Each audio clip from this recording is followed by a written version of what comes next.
Yay! Welcome everybody. The reason why I say yay is because ngCopenhagen is back from summer vacation, and that means that we're going to have our monthly meetups again, starting from today. So let's get to it. So this event is by these awesome people, and for this event we actually have a co-host today, which is Bunny. So say hi, Bunny.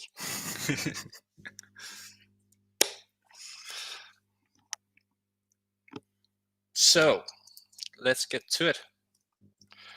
I said hello, but I was muted. I'm sorry. I don't know what kind of a host can be muted. Hi, Alex. I'm happy to be here. We're happy to have you here. But the agenda for today is that Kenneth is going to teach us about USB. And after that, Bunny, you are going to give us a shout out for Angular Nation. And last but not least, Minko is going to tell us about the state of Angular. So we have a lot of exciting content for today. So grab a coffee, relax, and enjoy the show. As I told you, ngCopenhagen is going to have the monthly meetup starting up again, and we can already announce our next meetup, so you can put that into your calendar. It's going to be the 9th of September. And I can already announce our first greatest speaker, which is Bunny. Maybe, Bunny, you want to give a little about your talk? Yeah, I'm talking a little bit just today, just for a few minutes, but I'm actually coming next month to teach you guys something. And this is a pattern that I've been teaching over and over and over again with clients. It's just kind of an architecture pattern. I'm using reactive forms. So I'm going to make a dynamic reactive form component, but it's a pattern that can be applied to other things, not just reactive forms. So it's dynamic components, but the demo that I'm going to show you is reactive forms demo, and I think it's pretty cool. Awesome. Very cool. But as you also can see, we still have spots open for our next meetup. So if you have a little speaker inside of you, reach out to us. You don't have to be a professional speaker. You don't have to be an expert of the topic. A great way of learning stuff is actually teaching others. So I can only encourage you to reach out. Yeah, but let's get further. Today we're going to have 3 sessions, and we have 3 speakers, and we actually have 3 prizes from Wallaby. So we have 2 licenses for Quokka and 1 license for Wallaby, and we're going to have our speakers choosing the best comments or questions in the chat. So don't sit back with any question. So like each speaker picks 1 winner? Exactly. That's the thought. So it's going to be exciting. So you can get your question answered and maybe win a license for Wallaby.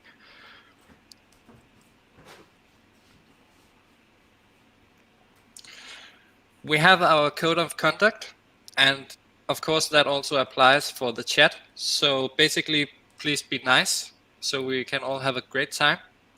And yeah, then I will just encourage you to be active and don't sit back with any questions. I guess we will follow up on the questions at the end of each session. So yeah, don't hold you back. Also, these events are for you guys, the community. What I think is the greatest thing about Angular is the community. And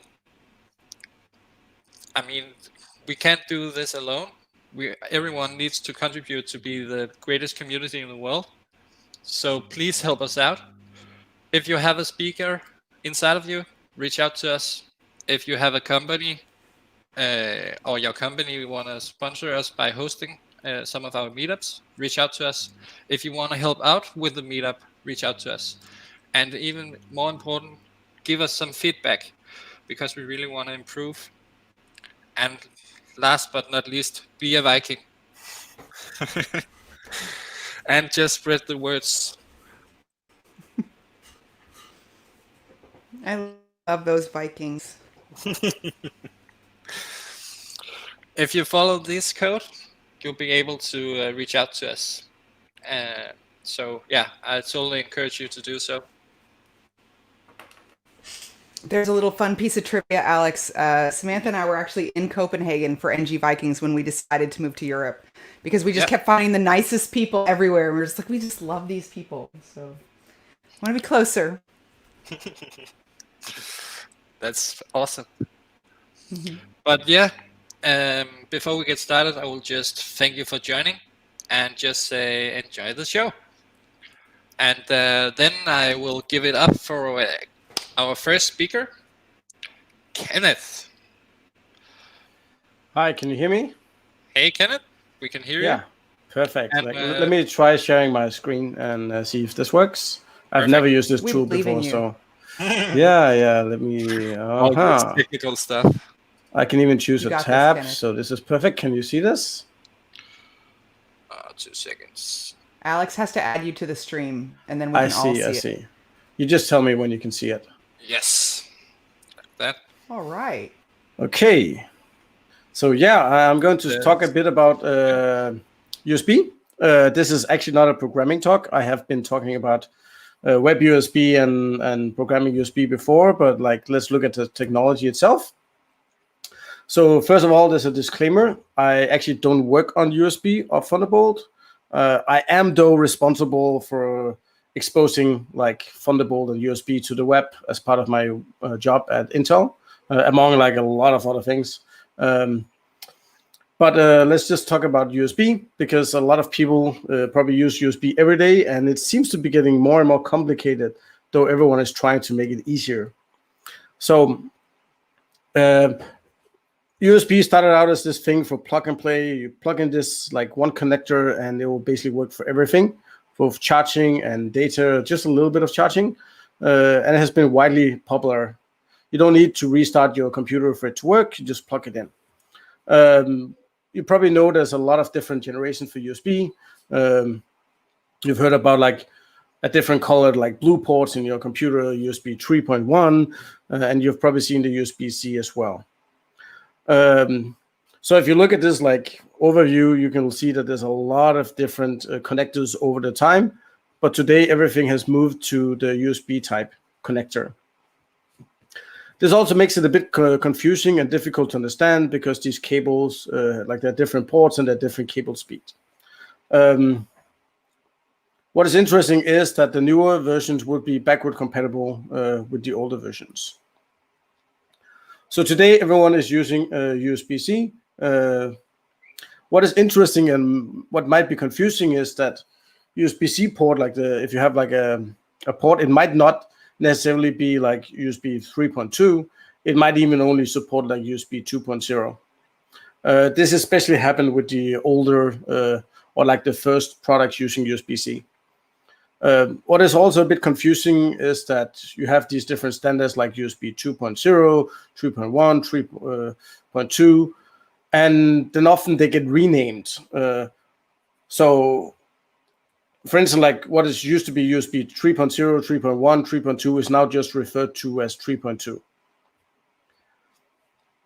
USB-C is interesting because it supports what is called alternative channels. This means that it's not just like USB charging or USB data port, but you might carry something like a display port on using the same cable. You might also carry what is called Thunderbolt 3, which is a standard by Intel, which also then can like carry something like Thunderbolt or like a HDMI on top of Thunderbolt. So it can get really complicated. And what is even more complicated is that like cable and sockets, they don't often mark what they actually support. So in order to like get DisplayPort out of a USB socket on your laptop, your laptop would need to support DisplayPort on that port, as well as the cable need to be able to be good enough to actually carry that data. So they're trying to clean that up a bit and have been trying to come up with some logos. And usually many of the cables and port, they actually don't carry these logos at this point. So if you look at this, here you see like some of the latest logos from the USB IF, which is the, I think it's called Implementers Forum. So you will notice, for instance, that what is called USB 3.0 is now called USB 3.2 Gen 1X1.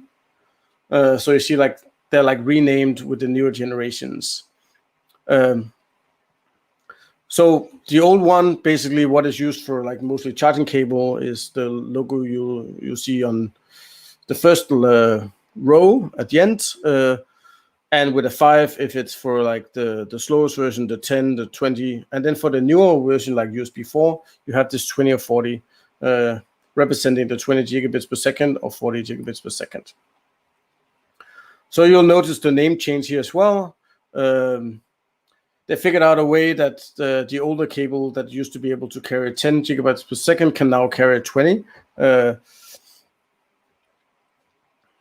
But what is really confusing is that you have a lot of different cables, which I personally find very confusing, especially because these usually don't carry logos. So first of all, USB with USB-C port can charge up to 60 or 100 watts, but that depends on whether it being a 3 amp or 5 amp cable.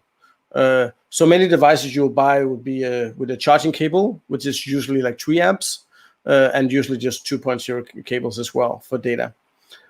So if you really need like 100 watts of charging power, you need a 5 amp cable, which are figure cables.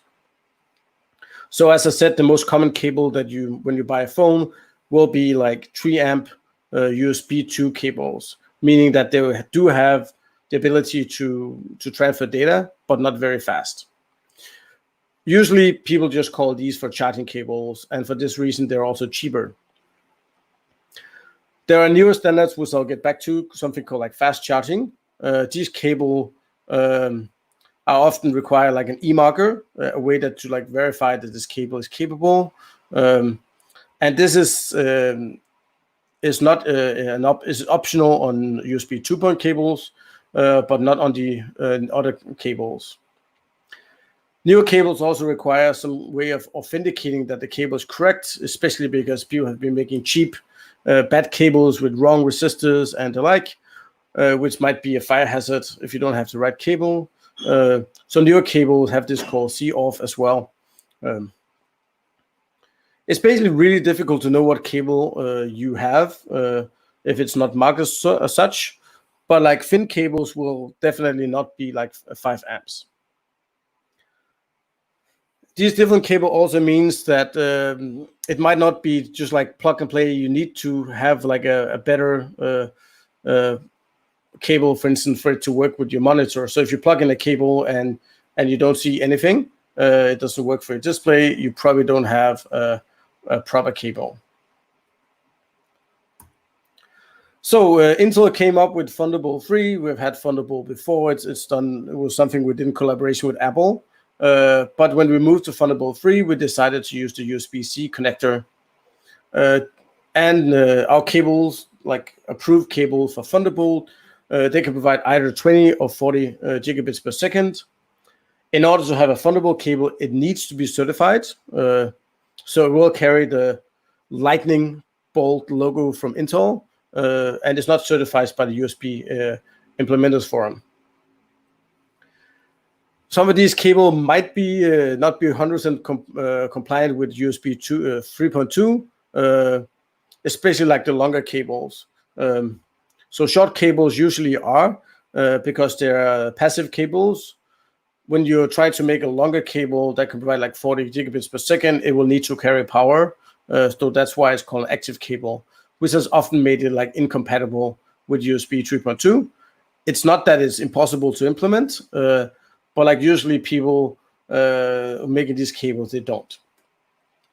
There's a lot of requirements when you to get the Thunderbolt branding. Like you need to support DisplayPort, and at least like one port needs to support charging on your laptop. So one of the things I always said, like at Intel, is like we should really just like give away Thunderbolt to USB and make like one standard, and that's exactly what Intel did. So USB 4 is a new standard, and this is exactly Thunderbolt 3, but it has a few additional requirements, like it supports like a slower speed. It's like useful for phones and smaller devices. Plus, a lot of the things that which is required in Thunderbolt 3 became optional. For instance, a phone, you don't necessarily need to support DisplayPort to show it on a big monitor. And for instance, like for IoT devices, like we might not even have a screen or display, so this doesn't make any sense. But the good thing about Thunderbolt is that Intel decided, let's still do Thunderbolt. So Thunderbolt 4 is basically USB 4, with everything that is optional has become mandatory. So this means that if you get a device like a laptop, it says it supports Thunderbolt 4, you know it will support everything in USB 4.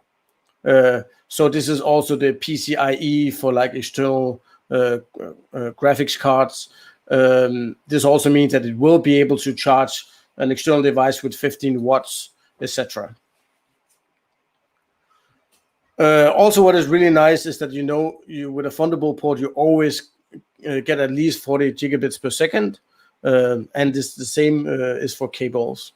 So it's really about like simplifying things. So if you have a Thunderbolt 4 cable, it will work with everything in USB 4, and it will give like the fastest charging speeds and the fastest data transfer. Of course, that comes at a price. Those cables are not that cheap to produce. So that also means that instead of like all these logos that you never see because people don't mark, laptops will show the Thunderbolt 4 logo, will need to support all of these things. So much simplified branding. So here's an overview from Intel that also kind of shows like what is the difference. And as you can see, a lot of things in USB 4 is optional, which means that you'll still see this USB 4 on phones and other devices. But if you get like a laptop or computer, getting that Thunderbolt logo will mean that it supports everything. This doesn't mean that a competitor couldn't do like a USB 4 with everything supported as well. What is interesting about the cables is that these comes in different sizes. This is especially new. It used to be that you get like this 0.3 meters or 0.8 meters, and they would support everything. But if you got like a longer cable, it would not support like USB standards. Today, they will need to. And all of these cables that are being certified by Intel or by the Thunderbolt organization will be certified as USB cables as well. The longer cables, like 2 meters, will be powered. So these are active cables. And there's planned to make like optical cables as well. So you can get like up to like 50-meter cables. I've never seen this cable myself, but apparently these are coming. What is really interesting about USB, about the new standard with USB-C, is charging. So older cables could charge a bit. You might find even like a 2.2 amp. So this is 2.2 times 5. So you get a bit like maybe 12 watt from like an old USB cable. But like a lot of like devices today, like your laptop might require like 45 watts or even like 100. So as you can see down here, there is the standard USB. You see it's 5 watts, like with 3.1 at 90 milliamp. With the battery charging 1.2, which is used by older phones, you might get a bit more. And with the USB-C type, you even get up till either like you get 1.5 times 5, or you get like actually 15 watts. But then we have something called PD. So this is called power delivery. This allows your device and your charger to negotiate the charging and has like different like amps and watts which you can choose, which best fits your device. So this is really nice. But at higher wattage, of course, like I said before, like the cable might matter because you might need a 5 amp instead of a 3 amp cable. And if these cables are not done correctly, for instance, with the wrong resistor, which happened to a lot of like the first cables coming out of China, well, that might destroy your device. Like charging a phone from your laptop, trying to actually pull out more power than your laptop can provide, might even burn your port on your laptop. For this, the USB IF has a certification program, and so does Thunderbolt. For instance, this even applies for chargers today. So I wouldn't recommend anyone buying a cheap charger that hasn't been certified. Of course, if you buy from a very known brand as maybe Samsung and Apple, it should work well, though like the first chargers from those companies has also shown issues. But I think like most of those have been solved today. So if you buy from another brand or unknown brand, definitely make sure that it's certified. Same thing with cables. What is interesting about like PD 3.0 is that they might optional support something called PPS, which stands for Programmable Power Supply. So this is basically for fast charging. So there used to be a lot of like commercial different fast charging protocol. And this really cleans it up. This also means that a lot of these like protocols today are just like standards based. This allows the chargers to increment for instance, the voltage at like 20 millivolts and also different like amp values. So you can do what fits the device the best. So this is interesting. For instance, in a phone, they usually operate around 4.4 volt because that is like how a lithium battery work. So if you charge at something like a 10 volt or something, you would have to like convert that in the phone itself, which is why your phone becomes hot while you're charging. So actually being able to choose the proper voltage and ampere level makes it even safer and less power will be wasted. So for instance, you can get like the new Samsung Note 10 Plus can actually charge as 45 volt, but it actually never uses anything further than like 15 volts internally, which is interesting because that means that in order for this to work, you need actually pretty thick cables that carry more than 3 amp. Actually, it says here that I think it's 3.8 volt is probably what I use internally, so that's probably what a lithium battery will use. So you also notice that there's a different logo for like fast charging devices by the USB IF. And if you look at like this example charger I took for Amazon here, you see it even shows like what are the voltage level that it can use for PPS. In addition to those like fixed voltages you get for PD, which here you see is like 5 volt, 9 volt, 12 volt, 15 volt, and 20 volt. So as I said, like cables will soon matter even more, especially because like these PD voltages, they require negotiation, and there's a lot of like mandates for over voltage protection, over current protection, and over temperature protection as well. So this also requires these E-markers to make sure that these cables are actually correct, and these markers will then need to have a certificate to make sure that people are not like tampering with them or like copying them from proper cables. Still, this is optional on these USB 2.0 cables, so these might not work for fast charging. So yeah, this is exactly the problem I was talking about. Like counterfeit cables might lie about the E-marker, so that is why we had to add a way that there will actually be certificates to make sure that this is not the case. So new devices like the Samsung Note 10 Plus will only charge if you have like a proper cable, standard base with C off. Otherwise, it will only charge slowly. So this also makes it a bit like hard finding a proper charger. And this might become more and more relevant as people have decided that you should not, I think like Samsung and even Apple have decided in the future when you buy a phone, it will not be sold with a charger. And as the European Union is also working towards like less e-waste, this might become a more common thing. So here one of the good chargers I have is the Samsung 45 watt ones because it supports both PPS and PD. So here you can see the levels, and it comes with a 5 amp cable that is clearly marked. So really nice. Other options, here's a cheaper one.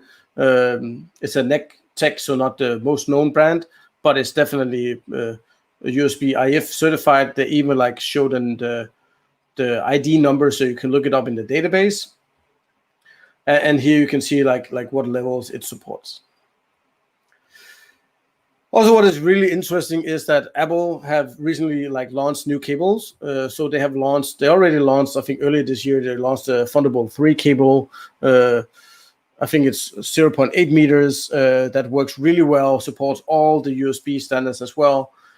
So you see this really nice. It's a bit on the price end. It's around like $39, but it works really well. I'm pretty sure it will work for Thunderbolt 4 and USB 4 as well, but the certification is probably not up and running yet. You can also get other cables from other manufacturers, but as you see, the problem if you get these bigger cables is that they often don't support the USB parts. So that's why I recommend being a bit careful. When you get the Thunderbolt 4 cables, they should support everything. Apple has also launched a 2-meter, a very long cable that supports like Thunderbolt 3, and it should be prepared for USB 4. But as you see, like these cables are actually really costly to produce.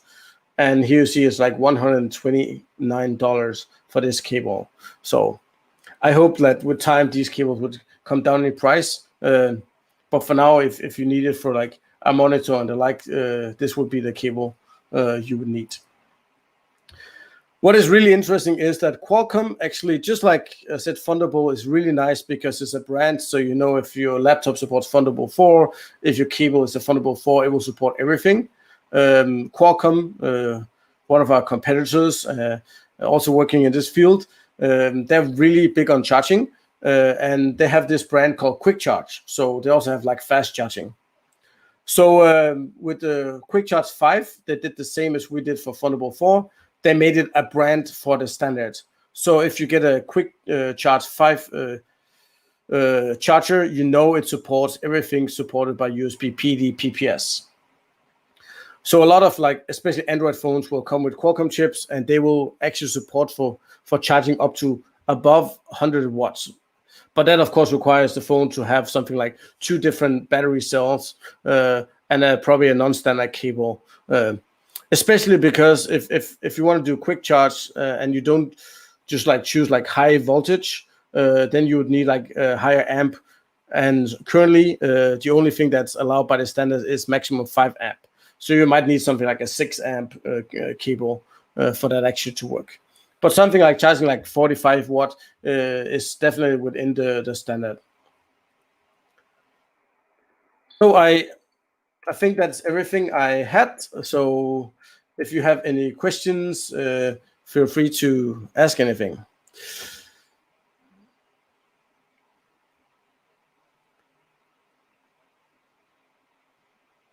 And I'm not hearing anyone saying anything, so I hope you could hear me. Yes, thank you, Kenneth. Okay, perfect. Yeah. I was just scared there for a moment that I've been talking alone. No, not at all. Not at all. You just have to stay there now. And then what? And the same thing happened to me the other day. I was like, okay, now it's dead air, and I don't know what to say next, but the camera's still on. That was really great because I there was so much I like to think I already know all the stuff that I'm interested in, but that was really interesting. And there was a lot of stuff in there that I didn't already know.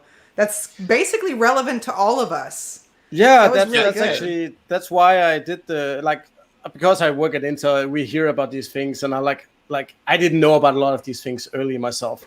I think it's a really nice technology. It's great to get this universal port for charging and everything, but it has been a bit messy, I will say. So it's really good that at least now I understand that you need the flexibility because, for instance, for a phone, you're not gonna support HDMI out and DisplayPort, but somebody got to clean up. And at least now with the newer standards, at least we got a way to know that this is the best of the best, not the cheapest. So for a charger, I would probably just recommend people just get a Quick Charge 5 charger. That will be certified by Qualcomm. It will work with everything. Of course, look at the maximum wattage, for fast charging. Okay, it's 45 watt or whatever. And then the same thing with cable. If you get a Thunderbolt 4 cable, it will work for everything. Of course, sometimes it's on the expensive side. So sometimes if you want to go cheaper, well, then you're out in this you got to really dig in to figure out what it supports. And do we need to be concerned about actually accidentally damaging our own devices? I would say that if you like, I would not. If you buy like a quick charge 5 charger, you should be fine. If you buy USB IF approved charger, you are fine. I don't know why big brands like Apple and Samsung, why they don't like get these approved. I guess they assume that they're good enough themselves to do this, but it's still like, I have seen. I think they all want everyone else to follow them. Yeah, but but the good thing is that a lot of these are using the same chips. So like most of the chargers today like will get like a quick charge chip inside. There are like not that many companies doing it, but I would be a bit like concerned by buying a random charger online from Amazon, because like they might actually damage your devices. The same thing with like which I didn't know myself, like the cables are very important. So one thing is that this cable is like, you have like, I want to show something on my 4K or 5K monitor, I need the good cable, the best cable. But like for charging, USB 2, it's fine, and you can just buy a cheap cable.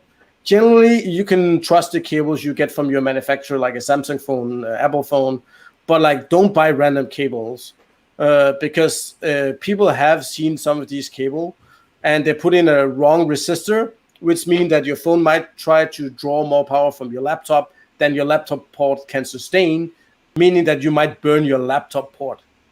And you cannot replace it. It's like a new motherboard. So like it's kind of crazy.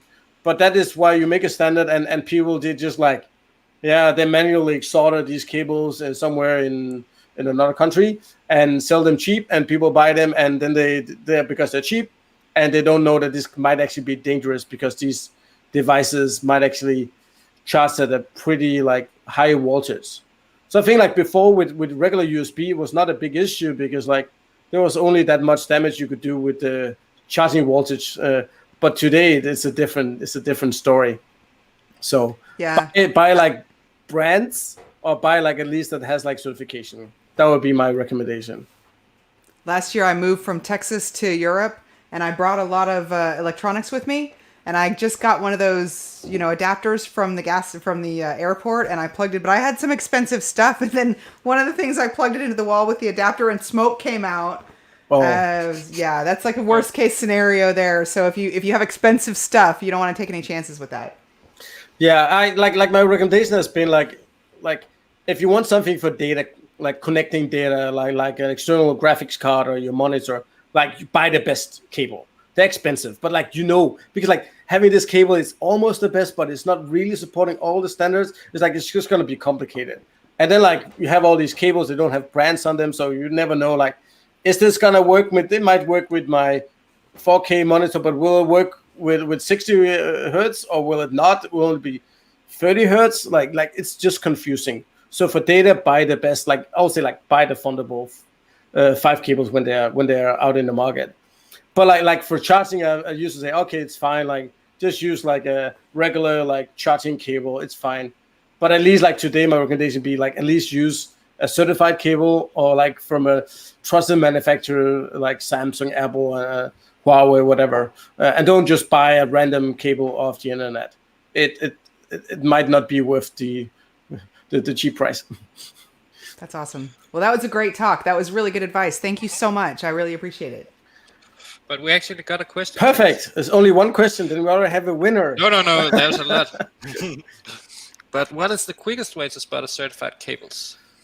Well, the problem is that, of course, with Thunderbolt cables, like Intel will actively go out and actually get those off the market. So if there's one that says is Thunderbolt cable is on Amazon, like from a trusted vendor, they will go and make sure that those cables are removed. The problem with the USB, like the USB interest forum, implementers forum, is that a lot of big companies like Microsoft and Intel, and they don't have this big organization behind them.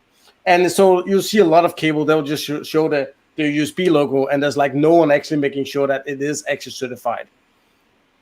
So if you go on Amazon and it says that you can actually search for USB IF certified cables, then they usually will show you an ID. And this ID, you can actually look it up in a database to make sure that it's there.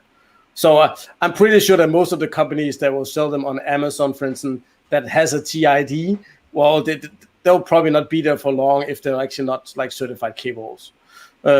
Apart from that, like I think like Belkin have cables that are certified, and the like. But like just like look for certified cables. They will normally tell that they're certified if they are.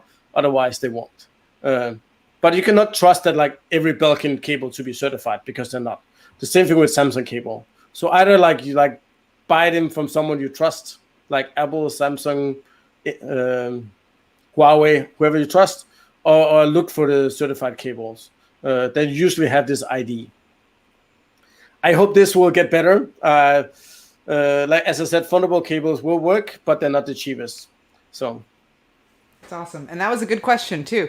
Sherry wanted us to let you guys know if you're watching on Twitch or YouTube, because you can watch either one. You can actually just ask questions right there in the chat, and Alex is going to get them and bring them. Yes. Yeah. are there any other questions?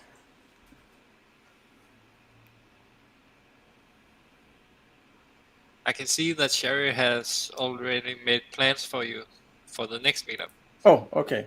about web USB. There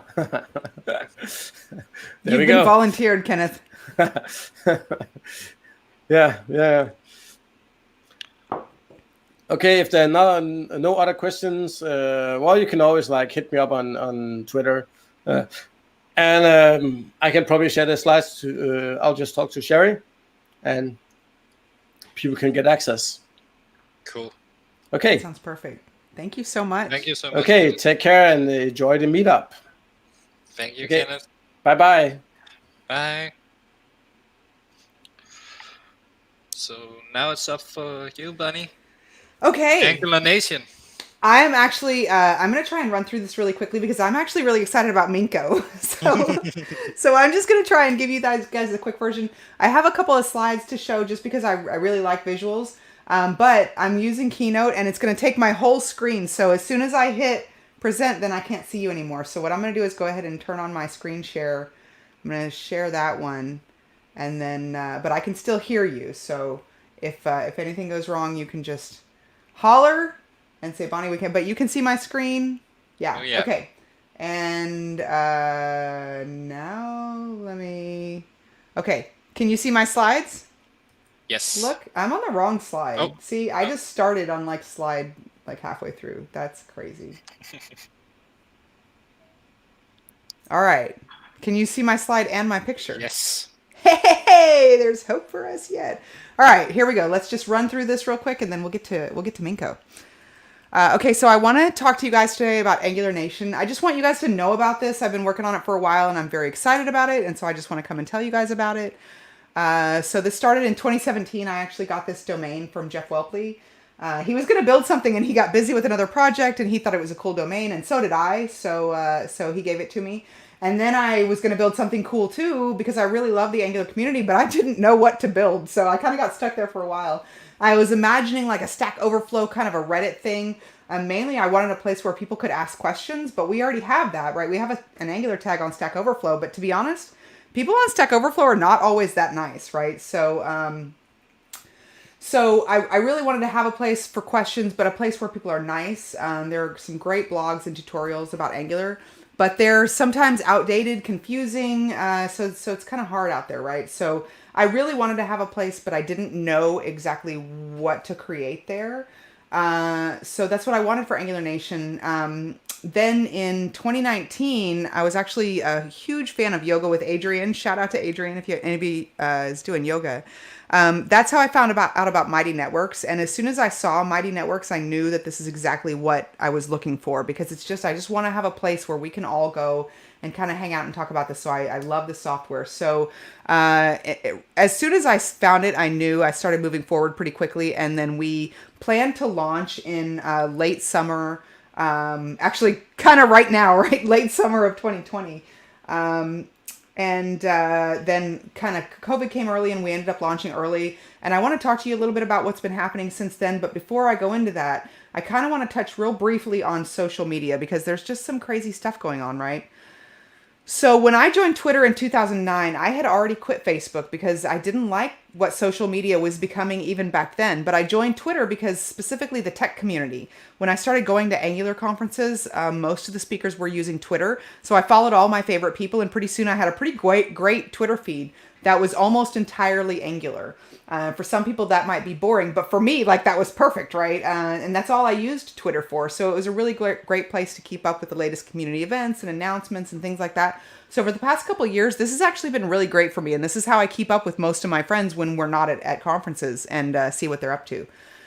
But in the past couple years, we've been starting to see kind of more and more warnings about harmful influences of social media. We got, Instagram influencers and YouTube personalities and bots and trolls and all this political propaganda. And the algorithms that they use are intentionally divisive and harmful. And unfortunately, they're also very effective because, as we've seen from Trump and Brexit, we're not going to go off into politics here, so we're going to keep moving. But it's scary because this stuff is actually really working and it's harmful. So that's, that bothers me a lot. So I don't imagine that this is the first time any of you have heard that social media can be harmful to our mental health. And I had carefully cultivated my own Twitter to be all Angular all the time, but that's changed this year. And I'm originally from America, so I follow a lot of Americans, and there's been so much frustration with Trump administration, and we had coronavirus and then protests and police brutality, and this is really important stuff no matter where you're from, and it's stressful. And I think the more you care, the more it's stressful, right? I want to keep up with the news, but this year it just really feels overwhelming, and I just want to I want to be able to take a break from that, right? And it's hard. So many people have lost their jobs this year, and we're lucky to be programmers. At least we can work, right? We can work remote, and having a job right now is definitely something to be grateful for in itself. And even if we feel hopeless and helpless about a lot of frustrating, stressful things, at least we can code, right? And so for me, that actually helps me. Like, if I'm just, Angular works. I could just sit down and figure this out, and it's much easier to solve than some of the other problems. So it helps me to kind of just forget about the current events for a while and just sit down and focus on this. But the problem is that even, my own Twitter feed that was carefully cultivated has kind of gone off the rails, and it's full of politics and COVID, and people are stressing and arguing. And sometimes lately they're even attacking the Angular team. And I'm like, what? Like, these are people, So it's stressful and it's hard, but I understand where they're coming from because people have so much to be upset about right now. And it's just hard even for me. And I get it, right? So it's just crazy. So we used to call it social networking, and somewhere it changed to social media, which is something completely different, right? Because we don't really have control anymore over what we're looking at, and someone else is driving that, and it's not always good. We've known for a while that social media was harmful, but we still need a way to connect with other people, especially now more than ever, right? And that's what I found in Mighty Networks. And that as soon as I saw that, I knew that this is what I was waiting for Angular Nation. And so I immediately started moving forward. So I've been speaking at Angular conferences for a couple of years, and I love these crazy people, right? What I love about the Angular community, especially the GDE program, is most of these people are so nice and humble, and they're all a bunch of nerds. So if you're in the hallway of a conference and you get started, you get like a group talking about code, like, they'll just stand there and nerd out all day unless someone stops them, right? And I love that, and I miss that. And I want all the people who can't travel to be able to experience that kind of hallway track camaraderie, right? That's why I created Angular Nation. So we could have a place like that hallway track where we could just kind of talk, It's a private online community, but it's free. And the only reason it's private is so we can have a code of conduct, which is basically just like the ngCopenhagen code of conduct, which is just be nice, So all you need is an email address. You can just sign up and you can join us. It's meant to be a really friendly place, like a hallway track. And I was a little worried at first that, a lot of people would come in and ask me questions and I wouldn't be able to answer all of them. But it's been amazing because before I even get to it, like, people are helping each other. And one of the big things that I said from the very beginning, like, I don't know if you've ever watched NG Houston, but what I always say is beginners are welcome here, right? So you're not ever going to get anybody fussing at you for asking a stupid question because we really want the beginners to feel comfortable and everybody welcome here. I was worried at first that too many people would ask questions and I wouldn't be able to answer them all. So I invited a bunch of GDEs and experts before we launched. But really, it's crazy because I had nothing to worry about because we have just as much people answering questions as we do asking them. So people are so unbelievably nice. And I've even learned new stuff. Like, I thought I was already an expert. So people can come here and post whatever they want to share. They can ask questions. And sometimes, like, we get some really great discussions. And And the cool thing about it looks kind of really a lot like the Twitter interface, I think. But the cool thing is that we actually have tags for all of the questions. So this is the hard thing about Twitter. It's very hard to go back and find things later, right? So this allows us to sort everything, and then you, like, if you have a question about ngXS or whatever, you just go and look at what people are saying about that specifically. It's really easy to find stuff. So far, we have about 20 topics, I think, like AngularJS, CLI, schematics, elements, material. Lots of people talking about state management, Scully, RxJS. We also have core contributors from ngXS, RxJS, Scully, a lot of Angular GDEs, and several people even from the Angular team pop in sometimes and ask questions. So that's really fun. We also have a bunch of channels. We have so many free community channels people can join, like basically like smaller group breakout rooms. If there's enough demand, we could add premium support channels, but right now all of our channels are community channels and they're completely free. We're adding new channels all the time, and I just actually added this ngCopenhagen today. Peter and I were talking about this last week, and we just got busy, and I added it. I don't know if you can see that, like, one member. That's me, because I just added this like an hour ago. But anyway, Peter Lindsay is going to host this channel for ngCopenhagen, and I just made him an admin, so we'll see what comes up with that channel. We also have Angular in Italiano, Angular in Hindi, Angular in Chinese. We have an Angular in Espanol. We have a Scully channel. We have a professional networking channel, which is specifically for anyone who's looking for a job or hiring. So check that out. There was something that really surprised me when we first started this. We were asking people a lot of questions and just kind of getting to know everybody. And I was surprised that a lot of people were not beginners, because we were kind of marketing like beginners are welcome, right? But it seems like a lot of the people that were on here are actually not beginners. And so Samantha and I were working on a beginner course for Angular, and we actually put that on hold and we switched over to work on architect training, because that's really what we felt like people were asking for more. So we actually just finished this. We just started our first course this week. We run this course in small groups because it's very much interactive. We have live discussions and office hours so people can ask us questions. So it's a small group. We just started our first group this week. We had our first live session yesterday, but it was recorded and it's already up in the course. So if you're interested, it's not too late to join that group that just started this week. Okay, last thing, I know we want to get to Minko. So the last thing is, for most people, we think this course is a really good value. It's $250 US, but it's a 4-week course. And like I said, there's more details about it on Angular Nation. But the thing is, in some countries, the currency is different, right? And so that's just really way too expensive. Any kind of training is prohibitively expensive sometimes. And we really have diversity issues. So we started this baker's dozen, which means for every 12 tickets that we sell for any of our courses, we're going to give one away for free to an underrepresented group, just to try to even things up a little bit, try to do what we can. And that's it. That's my time. And go sign up. It's free. There you go. Thank you, Bunny. I tried to go as quick as I could so that it was so we awesome. could get to Minko. I think it's a brilliant project as well. So, yeah. Thank you. Well, come over and I'll make you a co-host on the Copenhagen channel. You and Peter can help out there. Awesome.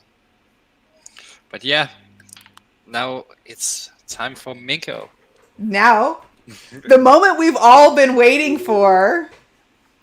Minko, I have to tell you, I know you know, but I'm a huge fan, and you're on mute. Yeah, you're muted. Of course, yeah, I'm talking, so of course I'm on mute. Yeah, thank you. I hope this moment is going to be worth it. It will be. Great. Let me share my slides. I hope you see my slides, right? Now we do. Okay. Yeah. Yeah. Should I? Did you want to make an introduction? Sorry for interrupting. No, it's fine. The stage is yours. Okay. All right. Yeah, my name is Minko Gechev. I'm working as an engineer at the Angular team at Google. Actually, today here in the stream, there are two of my colleagues, Emma and Mark, who joined the Angular team relatively recently, and this is their second meetup. So at the end, they will be able to join the Q&A session as well. So we can talk about Angular together. In this presentation today, I would want to share with you what is the current state of Angular. So I have a theoretical foundation introduction at the beginning, which I really like to present. There is a very decent chance for you to have heard it already, but I really like to reiterate over it so that we can you can evaluate some of the trade-offs that we are making on a day-to-day basis. Since some of the decisions that we made in Angular from the beginning, for example, using TypeScript, they're putting us in a unique position so that we can take advantage of not only runtime behavior, but also build time, compile time optimizations. At the second part of the talk, I would want to spend some time talking about the Angular roadmap that we released last week. It was a long process to reach out to the state where we can actually have something exciting to share with you. And at the end, we're going to look at one of the RFCs that we released last week as well. All right, so I'm sure that you're all familiar with Angular already, but I still wanted to give you a very high-level overview of what the framework provides. We have this foundation at the bottom, which provides different APIs for you to build your Angular applications. We provide you primitives for developing components. You can compose them together. You can wire them up with your business logic by using the Angular's dependency injection. We have projection of like view projection. We have many other features there that you can take advantage of as you need them. But in order to get started with the framework, all you need to know is how to develop an Angular component and put them to the page. On top of that, we have the Angular tooling team that is working on the Angular CLI. This is primarily a public tool that we're building for the community, since our build system at Google is slightly different. We also have the Angular components team that is working on the Angular component development kit, the CDK, and also on Angular material. So we provide this, and these different modules glue really well together. Since they're part of our release cycle, we have different cross-validations, and we, in general, keep them up to date, not only in terms of compatibility, but also in terms of practices that we're following in all of these projects. For example, the Angular CLI follows the Angular style guide by default. So by using the CLI only, you're getting the best practices built into your project. There are a variety of other modules that we're working on. I'm particularly proud of our internal serialization because it shows us how we can develop such feature with zero runtime overhead. We'll be sharing more into the future about what are the exact trade-offs there as well. But in general, this is one of the places where the fact that we're allowing such behavior, such compile time behavior, and doing a lot of compile time optimizations ahead of time is showing us some good results. Of course, it has been a really long road to reach out to the state. And currently we have over 2,500 projects only inside of Google. And externally we have like hundreds, like tens of thousands more. It's really hard to track for outside of the company, since inside we have this monorepo where it is very easy to run just a query and see which projects are using Angular and which not. Now about the theoretical foundation. You know, I'm really excited about compilers, and to be honest, the reason for me to get into compilers was that I started looking into the AngularJS source code many years ago. There I saw that there is an evaluation of different Angular expressions. So there was a full-blown programming language where you start with lexical analysis, syntax analysis, and right after that, evaluation of a certain expression. So that's why today I wanted to share with you a couple of the trade-offs, which are very common in compilers, but also currently in programming language, currently in front-end frameworks that we have to deal with. This is the predictability versus flexibility trade-off. For example, imagine we put these concepts into the context of the real world. So imagine we have a very predictable, very well-optimized schedule. You wake up every morning at, let's say, 7. You have your morning coffee, you have some pre-workout powder, let's say, you do your workout, right after that you have breakfast, you go to work, you have a predefined set of meetings, you have lunch, and everything is literally optimized up to a minute. It is really high.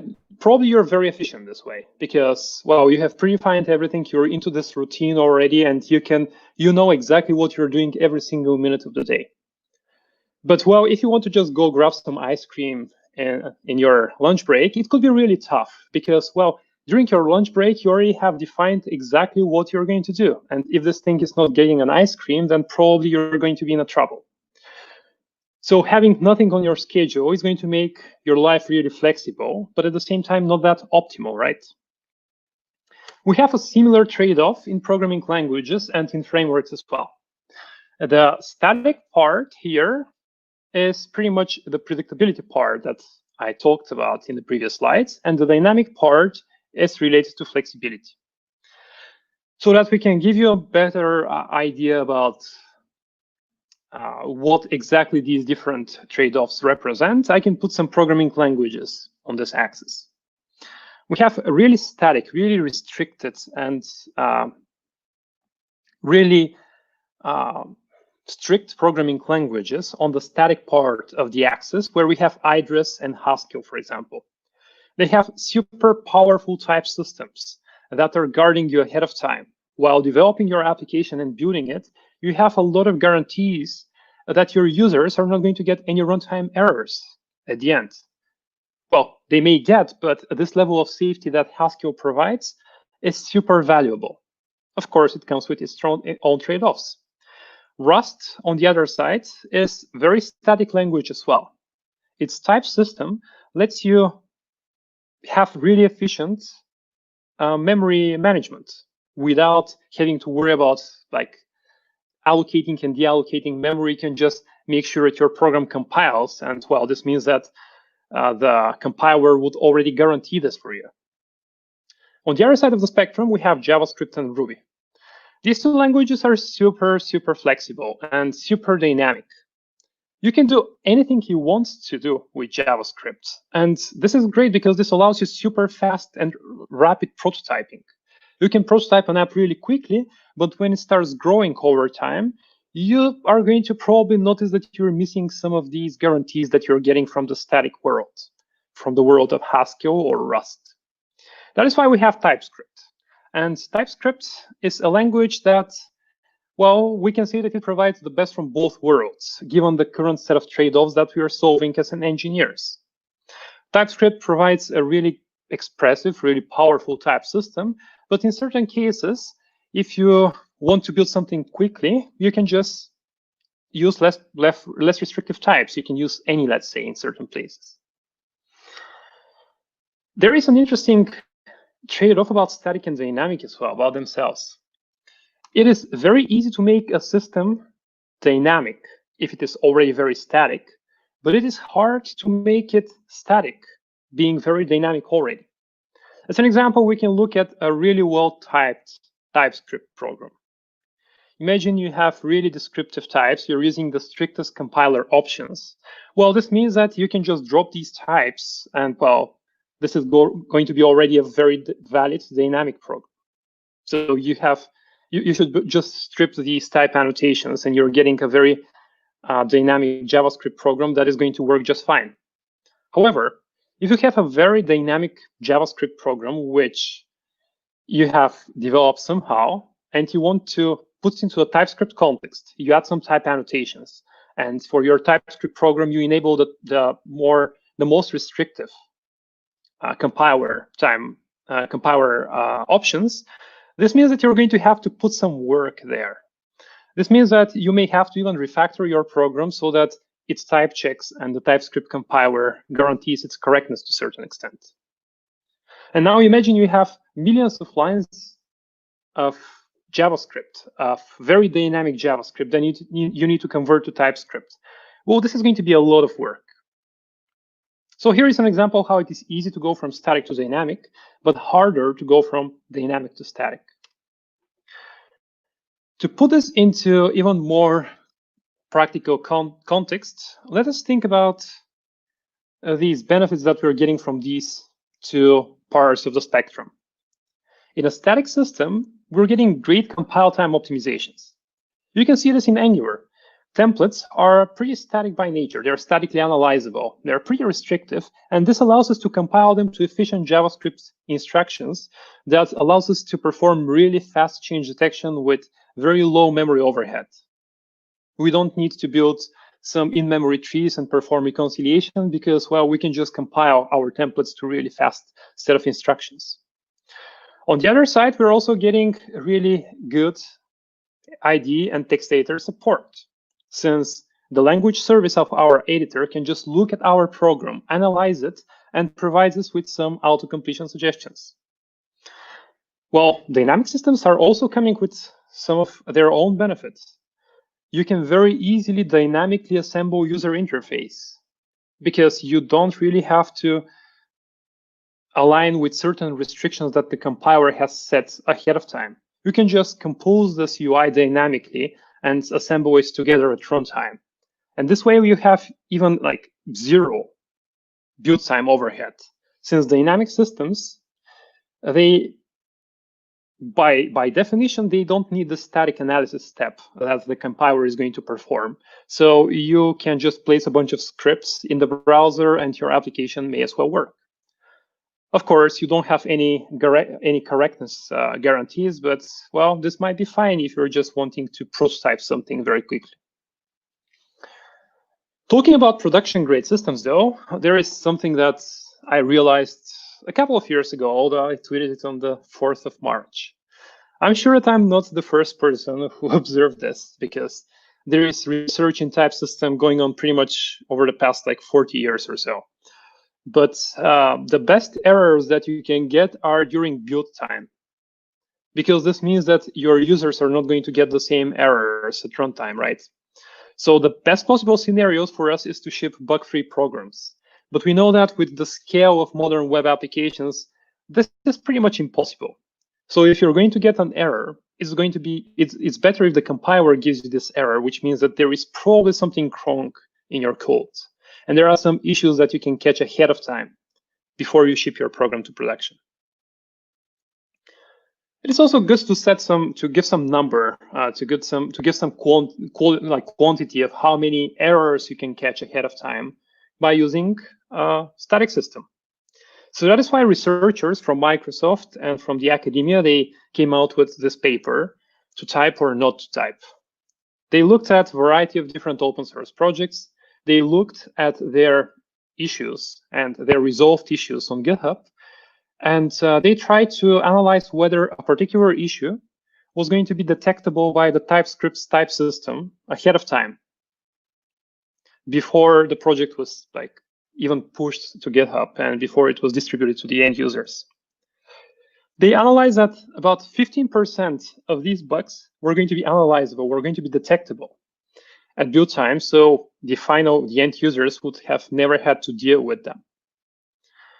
And the funny thing is that they did this research with TypeScript 2.0, and we are currently almost on TypeScript 4.0. The TypeScript's type system is now much more expressive. It is much more complete, and there are many more issues that the team at Microsoft fixed in the implementation of the type checker. So you're probably going to get higher than 15% benefits with the latest tooling.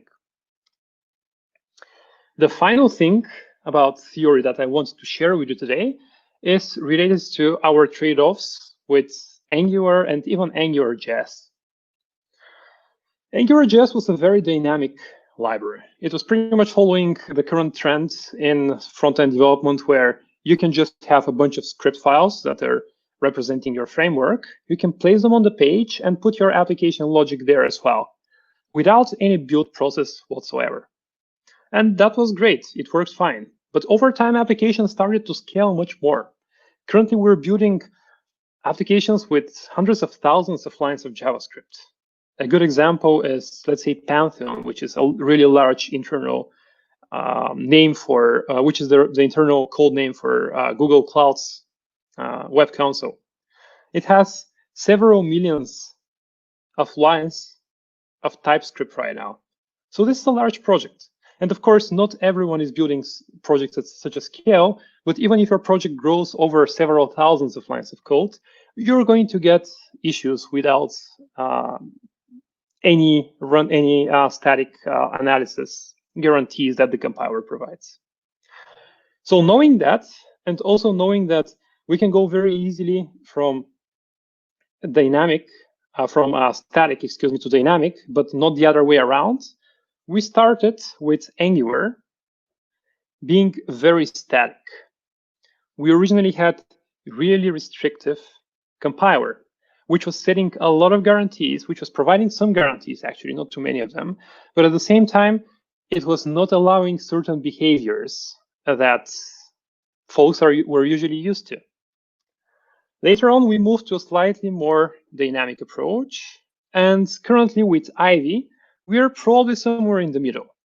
Of course, this is the middle with the current set of requirements that we have for web development. This ideal point is going to fluctuate over time, but that is where we are at right now. Now, after I went through this theoretical foundation that I'm always really excited about sharing, let us look at what is new in Angular right now. So currently in version 10, we actually did a couple of more improvements and a couple of other small features, but probably the most noticeable one is the opt-in strict flag that we introduced.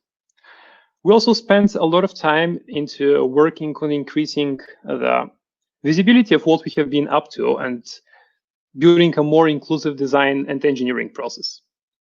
I would want to spend some time talking about the opt-in strict flag first, and right after that, we're going to focus on some of the processes and some of the improvements that we did so that we can open up. So the opt-in strict flag is a way for you to create Angular CLI applications which have even more static guarantees. To do that, what we did was to enable stricter TypeScript type checking. This clearly is going to throw you more errors into the console, but also it is going to allow us to perform more efficient ng updates. Since with ng update, we'll be able to collect larger range of type information that we can use in order to migrate your source code more efficiently. We're going to enable stricter TypeScript, stricter templates type checking, and also disable the support for ES5 by default. This means that we're not going to generate any ECMAScript 5 bundles as part of the differential loading that we do as at compile time. But if you would want to, you can opt into doing that. In the strict mode, we're also disallowing you to use CommonJS modules. It's a very long story why we're doing that. I'm going to share a link with you where you can read more about our motivation. And finally, we are also assuming that your source code has reduced side effects so that we can allow Webpack to perform more aggressive tree shaking and get rid of pieces of your application that you're not actually using. Now, strict TypeScript type checking. Again, this means that you're going to get more of these errors into the console. These are type errors that the compiler of TypeScript is throwing you so that you can fix them before shipping your application to production. This is a good thing.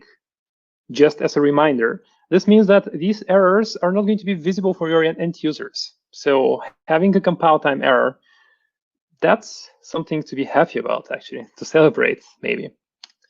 About opting into CommonJS, well, you can read more about this in this web.dev article here.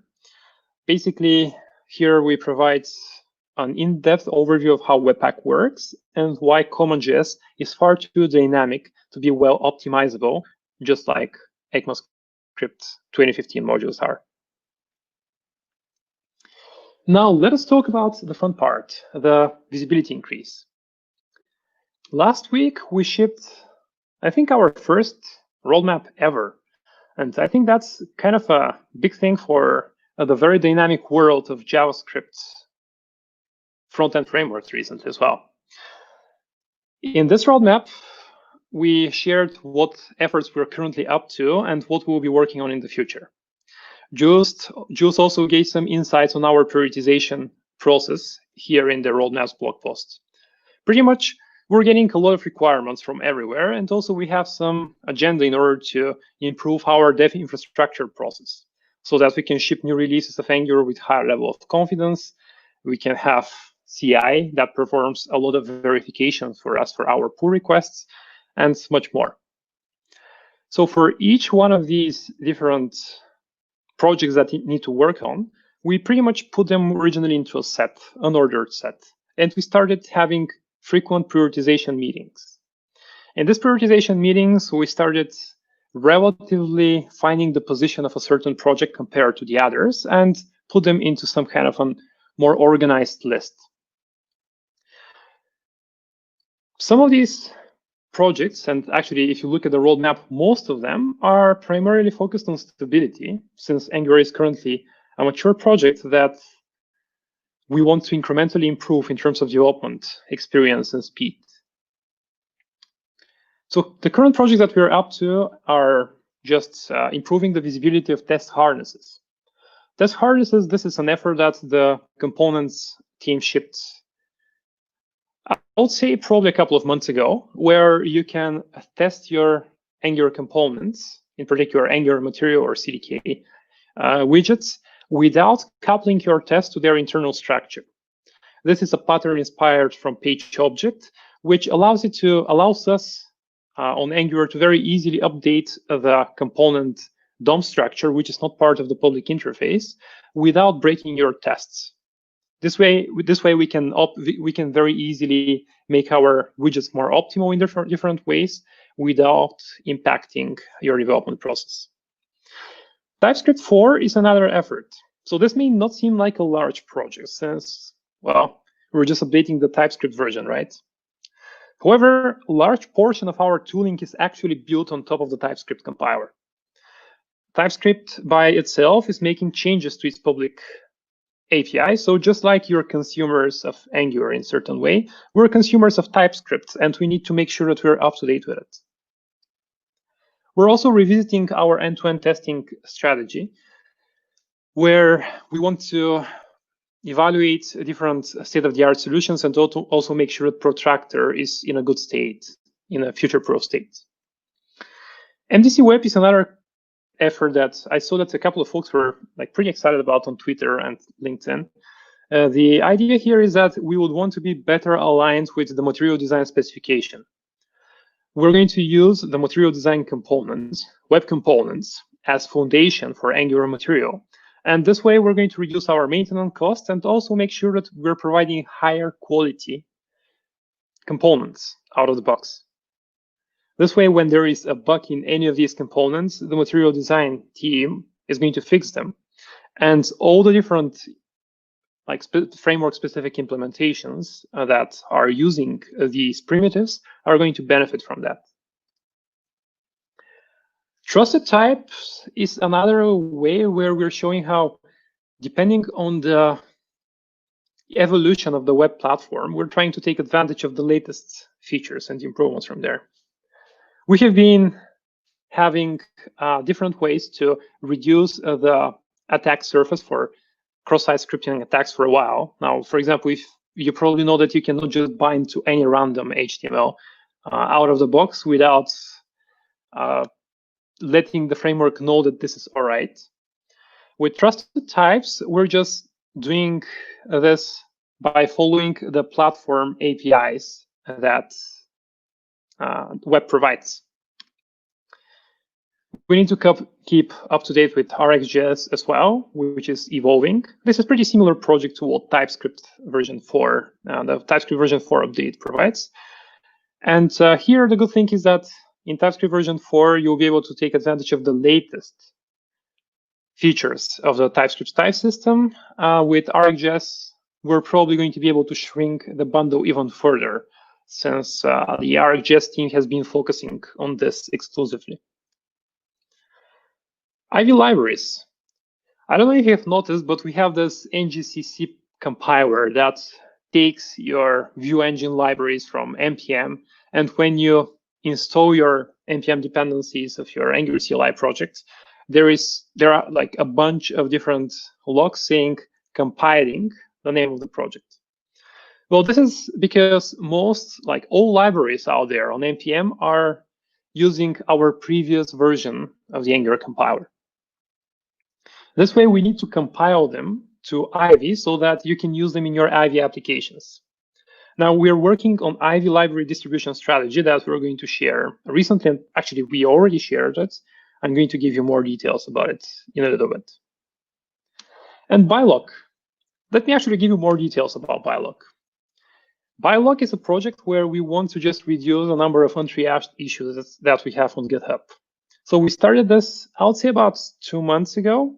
Currently, we reduced the number of issues on the Angular CLI repository with 30%. And for components, we have only 40 untriaged issues. By untriaged, I mean issues which we haven't, excuse me, issues that we haven't really understood what they're about and that we haven't labeled, that are ready for further processing. Currently, our subteams, components, Angular tooling, and Angular framework are spending up to 50% of their time in triaging issues. So this is going to improve the health of the repository, and also we're going to find even more patterns across these reported issues so that we can handle them in a way that we're moving the framework forward in the direction that is set by the user's requirements and the evolution of the web. Now, a little details about the Ivy library distribution. So this here is going to be a little bit more technical, but I'm going to try to show it in just a couple of slides. So currently, the way that we are proposing to distribute an Ivy library is to take your Angular components being part of this library and compile them with the Angular compiler using the published library flag. This is going to produce a bunch of JavaScript, which JavaScript is pretty much equivalent of your library and its components, but instead of having these TypeScript decorators, it has some annotations with some, pretty much annotations with the metadata of your components. So here we have the Angular component with the CMP definition, where we're declaring the component's metadata. This metadata is going to contain the component template, the component selector, and so much more. This way, we're going to allow you to distribute the source code on NPM. Again, this is just going to be pretty much transparent for you because the Angular CLI is going to do it out of the box. Just wants to give you a heads up with more details. Later on, when someone installs your module, which contains the metadata for your components, you will be able to pass it to the Angular linker that knows how to compile it to a bunch of Ivy instructions. The process is pretty interesting, especially if you have some passion about compilers and development infrastructure tooling. I'll definitely recommend you to look it up in our RFC proposal here by Alex. You're going to find what was our motivation to go this way. You're going to understand the exact reasons for us to implement this pipeline with the Angular linker and what other trade-offs we had to make over the way. With the RFC, we're hoping to gather more feedback from everyone about their specific library distribution use cases so that we can build a better solution for everyone. Now, let me share just a couple of the future projects that we will be up to. As you all know, TSLint was deprecated, so we'll be migrating to ESLint. There is a long discussion exactly why we haven't done this yet. It is primarily because of some regressions that we noticed. For example, ESLint is slower and consumes more memory because of different abstract syntax tree transforms it does. But well, over time, this is going to be the standard for TypeScript, so we're going to work in this direction. We'll be working on improving forms because this is the community request, pretty much the highest, with highest demand. We'll be working on migration to Webpack 5 so that we can provide the incremental builds coming up with the new version of the build tool. We'll be working on optional zones. This is a really interesting topic which deserves a presentation by its own, so unfortunately we will not be able to spend much time here, but if you have further questions about that, I'll be happy to chat. Here we don't have any particular design documents at this point because we haven't started exploring this effort. Of course, different team members are passionate about it, so we have some high-level plan, but over time this is going to change, so we haven't shared anything about it yet because it is a little bit too early. we'll be removing View Engine. Well, this is a pretty big project, which is going to simplify Angular even further. We will drop some of the ngFactory APIs that you have to deal with right now, even using Ivy. And we're going to make, in general, the framework simpler. This will allow us to iterate on top of Ivy and enable more public-facing APIs to improve your development experience. For example, more ergonomic code-level code splitting. Development tooling is something else that we'll be exploring. I'll share some details about it just in a little bit. Optional ng modules, since we want to simplify the framework, and we see that for folks who are getting started with Angular, this is probably one of the most misleading concepts, since they usually have their ECMAScript 2015 modules. And on top of that, they already have to think always about ng modules as well. So this is something that is on the roadmap, together with the ergonomic code splitting that I mentioned. All right, well, Webpack 5 is going to provide better tree shaking and persistent disk caching, as I already said. But DevTools is going to be one of the bigger efforts that we are focused on. This is pretty much a debugging tool that is going to allow you to explore your component structure, update the state of your components, and reflect these changes into the view. On top of that, we'll be providing some profiling functionality that would allow you to understand your change detection better, to understand what exactly triggered particular change detection cycle, and give you insights on how to improve the runtime performance of your app. That was pretty much everything. I know that was a lot of material that we had to cover today. Just want to iterate on this. Currently, we're in a state where we're looking for providing a stable and fast experience, which allows you to develop applications rapidly with confidence. Thank you very much for your attention. If you have any feedback about the talk, please feel free to share it on mgv.io/talk. And yeah, if you have any questions, I'll be happy to join and answer. Awesome, Minko. Thank you. So let's see if we have some questions in the chat. I bet we do.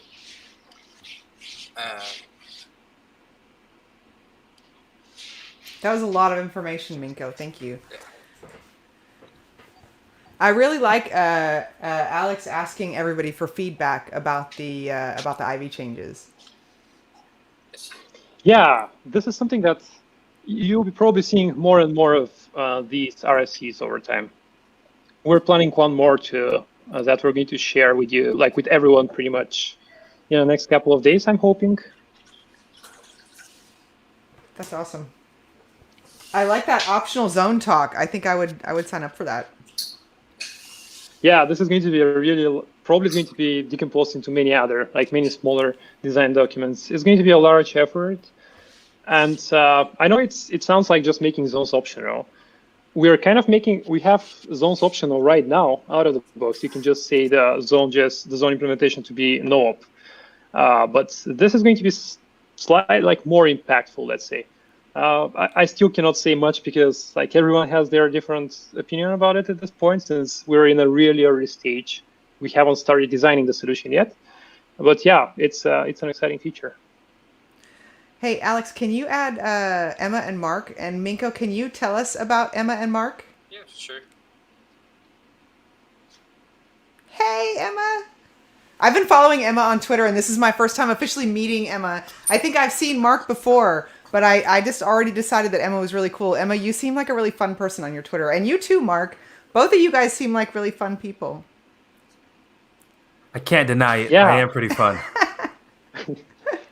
I think I should better. Yeah, I was going to say that I should better let Mark and Emma introduce themselves. Go ahead, Emma. I was going to say, go for it, Mark. Yeah, hi, everyone. I'm Emma Twersky, new to the Angular DevRel team, just about a month here. I don't know, what else is there to share? I'm super excited to get started and learn more and work with all of you and meet some of you in person soon. I saw your name at first, and I thought, I don't know why, that just sounds like a fun name. And then I saw a picture of you on Twitter, and I think you had like Google painted across your face, and I just thought it was really fun, and you just had this smile. And then I saw something that Minko retweeted that was like your Angular Ivy sketch notes, and I'm like, oh yeah, I like her. That's for sure. Like, it's all right. I hadn't even met you yet.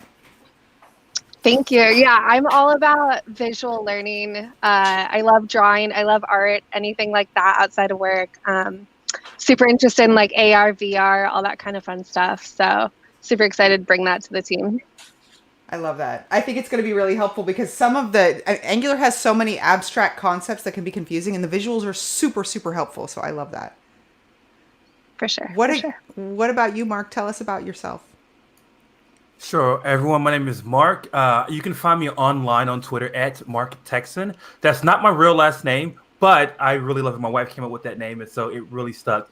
I come from an education background, so I've been doing engineering for quite a while, but then I also taught at some universities in the U.S., and I've joined the Google Flutter team. That's where I started with some programming, but I joined the Angular team about a month ago, and I'm so pumped up to be here. I can't wait to get to know more of you folks and get to be a part of more of the things that folks are learning and doing and building. It's going to be a really great time. This is so exciting. I just love new Angular people. Okay, Alex, do we have questions in the chat? Yes, I can't see the chat. We do. One of the questions is, what is the state and future of Angular Universal? Yeah. Tell us how you really feel, Ivan. Just wants to give you some heads up. I don't want to be like I don't want to be the taking fun out of the conversation, but we should leave in about 10 minutes. So I guess we wouldn't be able to answer all questions, unfortunately, but you can reach out to us also online.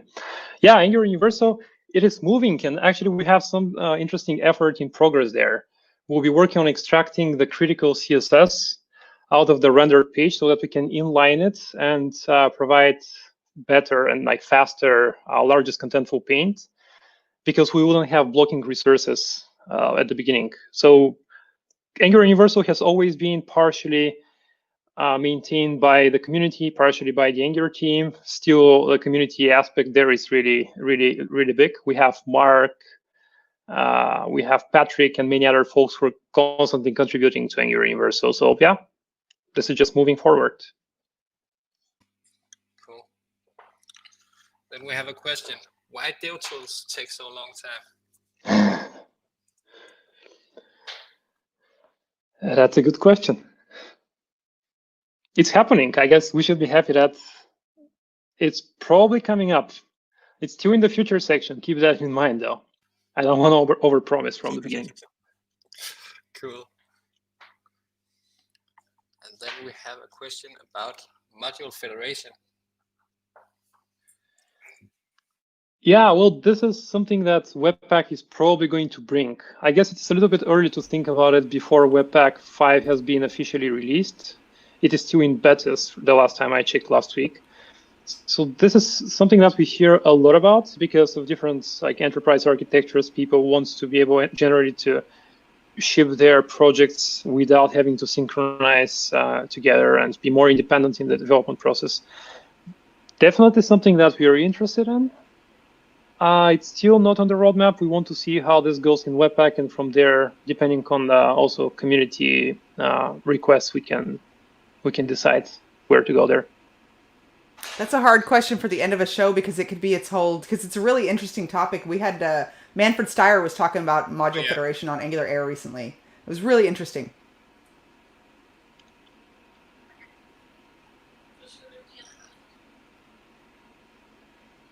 Mark, you should tell your wife that is a cool name. I was wondering if that was your real last name. That's very cool. No, she's so smart. Like, she's much smarter than me. So when I was looking for an online, kind of persona, she was like, yeah, because my last name is Thompson. And she's like, yeah, Mark Texan. And I'm like, oh my gosh, that is so clever. I'm totally going with it. And so it's stuck since then. She did a good job. Is that it, Alex? I think we're out of time. Do we have any more last minute? You want to squeeze in one more? I think it's it.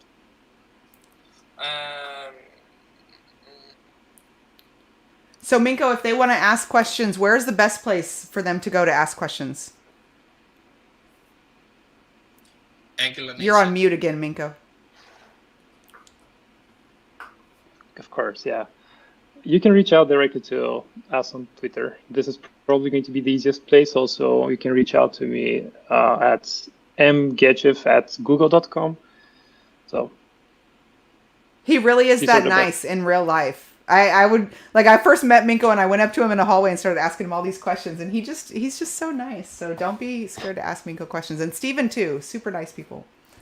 I think we're out of time. Yeah. Thank you so much, Minko and Emma and Mark. It's so nice to meet you guys. Thank you for coming, and hopefully you'll come back soon and often and keep us posted on all the things that you're working on. And Emma, I actually am very excited to see you do a presentation because I know it's going to have the best slides. My daughter, I don't know if you know Sam, but you and her, I think, are going to get along very well because she loves visuals. Well, thank you so much. Yeah, I'll have to go. Alex, do you have any announcements for next time? You already announced what's coming up. So did Kenneth get volunteered for next month? I hope so. But yeah, we still have free spots, so reach out for us. And yeah, we're so happy that you joined. Thank you. Yeah. Well, it was great to be here. Thank you, everybody, so much. That was a great show. We'll see y'all next time. Thank you so much. Bye-bye. See you. Bye. Bye.